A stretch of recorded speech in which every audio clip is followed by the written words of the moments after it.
श्री निम्बार्क संप्रदाय के एक रसिक संत हुए हैं, श्री हरिवंश देवाचार्य जी महाराज। एक बार वे युगल नाम का जप करते करते भरतपुर से गोवर्धन जा रहे थे। राधे कृष्ण कृष्ण कृष्ण राधे राधे, राधे श्याम श्याम श्याम राधे राधे। बीच के एक गांव में उन्होंने देखा कि एक युवक को कुछ लोग चप्पल जूतों से पीट रहे हैं। श्री हरिवंश देवाचार्य जी ने उन लोगों से पूछा कि इस युवक को चप्पलों से क्यों पीटा जा रहा है। लोगों ने बताया कि इस पर प्रेत चढ़ा गया है और हम इसको लेकर गांव की सीमा पर रहने वाले एक अघोरी के पास लेकर प्रेत उतरवाने जा रहे हैं। अघोरी अपने उपास्य देवता को मांस और शराब का भोग लगता है और तंत्र क्रिया से भूत को उतरवा देता है। संत ने कहा, क्या मैं इस युवक पर चढ़ा हुआ भूत उतार दूं? लोगों ने कहा, इस गांव में महीने में एक दो बार किसी न किसी को भूत पकड़ लेता है। आप तो आज इसका भूत उतार कर चले जाओगे, पर कहीं उस अघोरी को इस बात का पता चल गया तो फिर वह नाराज हो जाएगा और किसी का भूत नहीं उतरवाएगा।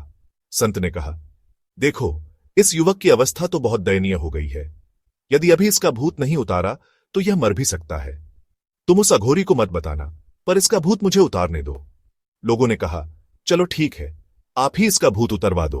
श्री हरिवंश देवाचार्य जी ने अपना सीधा हाथ उसके मस्तक से लगाकर कहा, यदि मैंने श्री वृंदावन की उपासना सच्चे हृदय से की है, यदि मेरी इस उपासना की कथनी और करनी में कोई अंतर नहीं है, तो यह भूत इसे तत्काल छोड़ दे।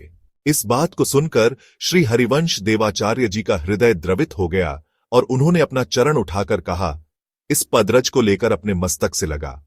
इस पर भूत ने अत्यंत महत्वपूर्ण बात कही। संत ने जैसे ही सुना कि यह भूत वृंदावन प्राप्त करने की इच्छा रखता है, वे प्रसन्न हो गए। संत ने पूछा, कैसे कृपा करूं? श्री हरिवंश देवाचार्य जी ने पूछा, तुम यहां के लोगों को क्यों बार बार पकड़ते हो? वह भूत उसी क्षण सामने आकर खड़ा हो गया और कहने लगा, संत जी, आप मुझ पर कृपा करें, मुझे इस योनि में बहुत कष्ट होता है। आपके इस युवक को स्पर्श करने के कारण और आपके दर्शन से मेरी पीड़ा शांत हो गई है। भूत ने कहा, अघोरी के मन में मांस और शराब पाने की लालसा होती है। वह अघोरी लोगों को मांस और शराब के बारे में अच्छी बातें बताकर उन्हें खिला पिला देता है। ऐसे आहार से उन लोगों का शरीर अपवित्र हो जाता है और मैं उन्हें बहुत ही सरलता से पकड़ लेता हूं। इस तरह वह अघोरी मुझसे काम करवाता है। बहुत पाप करने के कारण मैं इस योनि में पड़ गया हूं, पर जब मैं जीवित था उस समय एक बार मैंने संतों से श्री वृंदावन की महिमा सुनी थी। आप मुझ पर कृपा करो। भूत बोला, आप जैसे रसिक संत की चरण रज ही वृंदावन की प्राप्ति करवा सकती है। आप कृपा करके अपने दाहिने चरण की रज प्रदान करो। पास खड़े लोगों ने हंसते हुए भूत से कहा, अरे तुम तो बड़े मूर्ख मालूम पड़ते हो, यहां नीचे झुककर स्वयं ही अपने हाथ से रज प्राप्त कर लो। भूत ने कहा, दो प्रकार के व्यक्तियों को संतों की चरण रज प्राप्त नहीं हो सकती, एक अभिमानी और दूसरा पापी। अभिमानी कभी संत के सामने झुकता नहीं और पापी व्यक्ति तो संत की किसी वस्तु का स्पर्श तक नहीं कर सकता। यदि संत अपनी ओर से कृपा करके उनकी चरण रज लेने की आज्ञा दे, तभी पापी को रज प्राप्त हो सकती है। यदि संत अनुमति देकर अपनी चरण रज लेने की आज्ञा देंगे, तभी मैं उसको स्पर्श कर सकूंगा।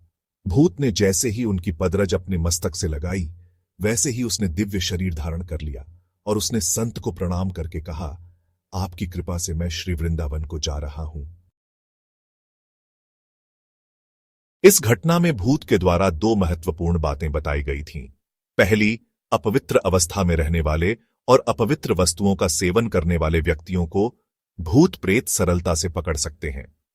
दूसरी, दो प्रकार के व्यक्तियों को संतों की चरण रज प्राप्त नहीं हो सकती, एक अभिमानी और दूसरा पापी। संत की अनुमति के बिना पापी व्यक्ति संत की किसी भी वस्तु का स्पर्श तक नहीं कर सकता। वृंदावन के एक रसिक संत के द्वारा सुनाया गया प्रसंग मैंने बताने का प्रयास किया है। भूल चूक क्षमा करें। राधे कृष्ण कृष्ण कृष्ण राधे राधे। राधे श्याम श्याम श्याम राधे राधे।